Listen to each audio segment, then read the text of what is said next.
Alright, this is number 11 on page 239, and this is a complex fraction because in this big fraction we have smaller fractions in the numerator and or denominator. So the most sophisticated method for simplifying this is to just right away determine what's the lowest common denominator of all of the little fractions, and it would be the highest power of x that occurs and the highest power of y, so it's x squared y squared.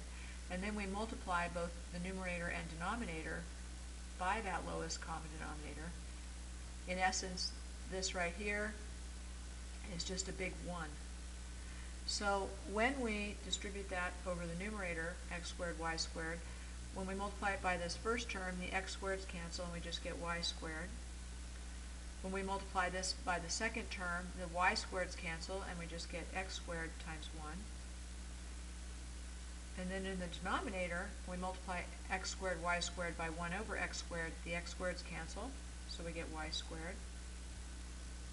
In this next term, when we multiply, one power of x cancels and 1 power of y, so we have xy times the numerator of 2.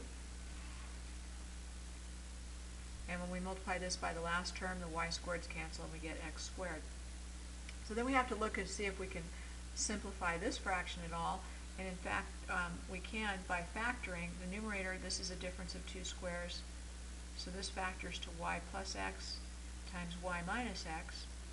The denominator is y plus x quantity squared, or y plus x times y plus x when we factor it.